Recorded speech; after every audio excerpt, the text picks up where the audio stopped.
મિત્રો તો સ્વાગત છે તમારું આપની channel my channel A to Z માં। અને અમે મિત્રો આજે આવ્યા છીએ વાડીએ પ્રોગ્રામમાં। તો આજે અમે બનાવવાના છીએ કાઠિયાવાડી ઢાબા સ્ટાઇલ વઘારેલો રોટલો।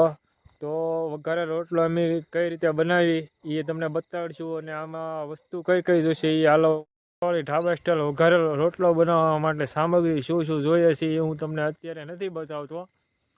તો વિડીયોમાં એન્ડ સુધી બન્યા રહેજો। હું વારવાર બનાવતો જઈશ અને તમને કહેતો જઈશ કે મેં આવડો આ મસાલો નાખ્યો છે। તો વિડીયોમાં એન્ડ સુધી બન્યા રહેજો। અને મેં મિત્રો બનાવી રહ્યા છીએ 2 જણાનું। તો આ 2 જણા માટે હું બનાવી રહ્યો છું। તો 2 જણાનું એસ્ટિમેટ છે। જો તમારે વધારે માણસોનું બનાવવું હોય તો તમે બનાવી શકો છો। તો જે હું માપ નાખું છું એ માપ તમે વધારે નાખી શકશો। તો ચાલો બનાવવાની શરૂઆત કરીએ। તો હવે આપણો તાપ જગી ગયો છે।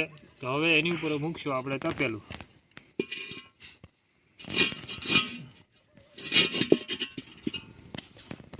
તો આપણે તપેલું મૂકી દીધું છે। તો હવે એમાં નાખશું થોડું તેલ। 100 ગ્રામ જેટલું મેં તેલ લીધું છે।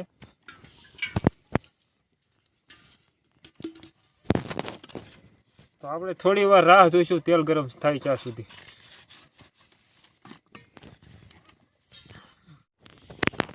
તો હવે આપણું તેલ ગરમ થઈ ગયું છે। તો એમાં રાખશું રાઈ।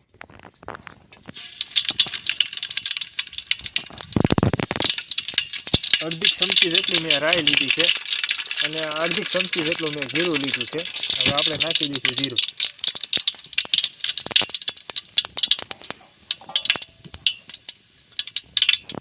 થોડાક મીઠા લીમડાના થોડાક પાંદડા લીધા છે, એ નાખી દઈશું। તો આપણો સમજો તો હવે આપણે એમાં નાખી દઈશું થોડી વઘાણી। તો 2 ડુંગળી મેં કાપેલી લીધી છે। હવે એમાં નાખી દઈશું આપણે ડુંગળી।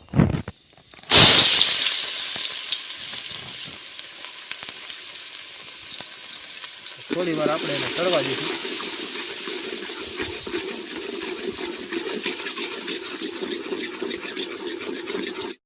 કકડી ગઈ છે તો એમાં નાખી દઈશું લીલું મરચું।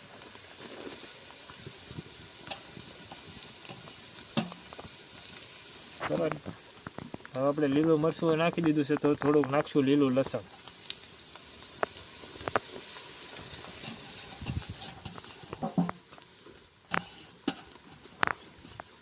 તો જ્યાં સુધી સડે નહીં ત્યાં સુધી આપણે હવે એને સડવા દઈશું ઘડીક। થોડી વાર એને હલાવી લઈશું,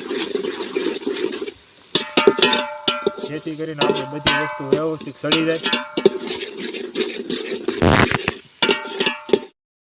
તો હવે આમાં આપણે નાખી દઈશું થોડું મીઠું।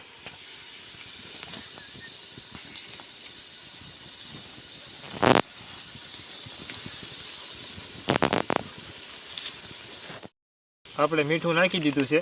તો એમાં નાખશું અડધી ચમચી હળદર અને અડધી ચમચી ધાણા જીરાની।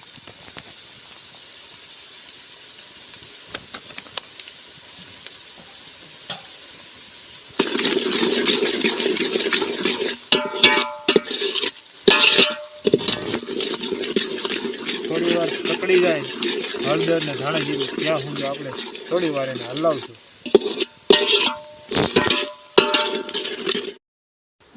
તો આપણું ધાણા જીરું ને હળદર બે કકડી ગયું છે। તો હવે એમાં નાખી દઈશું 3 ચમચી મરચું।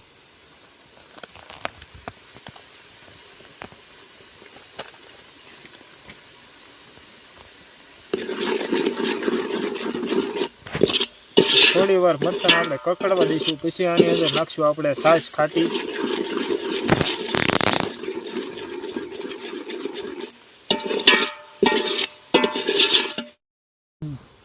તો આપણો મસાલો ડુંગળી મરચાં બધું કમ્પ્લીટ કકડી ગયું છે। તો હવે એમાં નાખી દઈશું છાશ। છાશ મેં લીધી છે, લીટરક જેવી લીધી છે।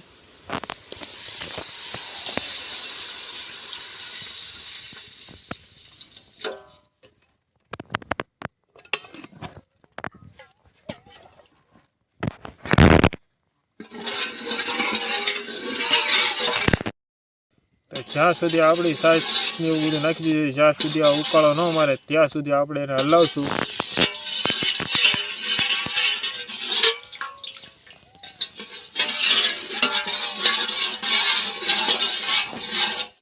જો છાશ વધારે ખાટી હોય તો તમે એમાં અડધી ચમચી ખાંડ નાખી શકો છો, જેથી કરીને તમારું વ્યવસ્થિત રીતે ખટાશ પાછી પડી જાય છે.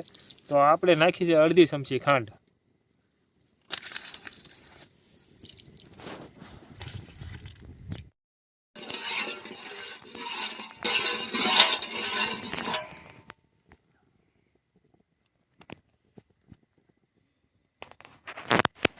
તો આપણું મિત્ર બધું ઉકળી ગયું છે. હવે તો આ 2 રોટલા મેં લીધા છે, એ 2 રોટલાના મેં આ રીતે કટકા કરી લીધા છે. તો આ વસ્તુ બધી ઉકળી ગઈ છે. તો હવે આપણે નાખી દઈશું રોટલાના કટકા.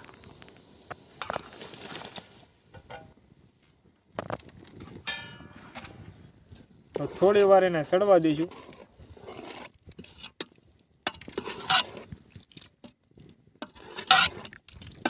જ્યાં સુધી રસો ન બળી જાય ત્યાં સુધી આપણે એને સડવા દેવાનું છે. હવે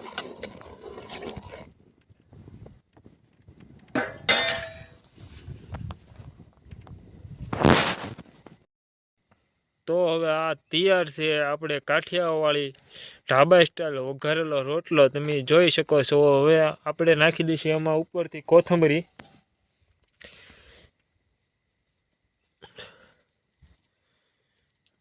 તો આ આપણે નાખી દીધી છે કોથમરી. તો ચાલો હવે અમે તમને ટેસ્ટ કરીને કહીશું કે કેવો બન્યો છે કેવો નહીં. તો ચાલો હવે ટેસ્ટ મારીને કેવી.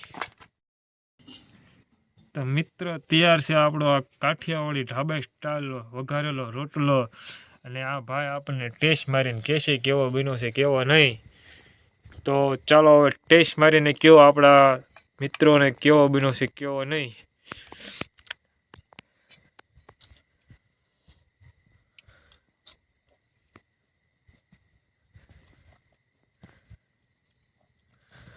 મિત્રો એકદમ મસ્ત બને છે. એક ફેરી ઘેરે તમે જરૂર ને જરૂર ટ્રાય મારજો. આ રીતની જરૂર ટ્રાય મારજો, બહુ મસ્ત બને છે મિત્રો. તો ચાલો મિત્રો હવે આપણે અહીંયા વિડીયોનો એન્ડ કરીશું. ફરી મળીશું એક નવા વિડીયોમાં. અને જે કોઈ મિત્રો અમારી ચેનલમાં નવા હોય અમારી ચેનલને લાઇક શેર ને સબસ્ક્રાઈબ કરી દેજો, જેથી કરીને તમને આવા નવા વિડીયો જોવા મળી રહે. તો જય હિન્દ, જય ભારત.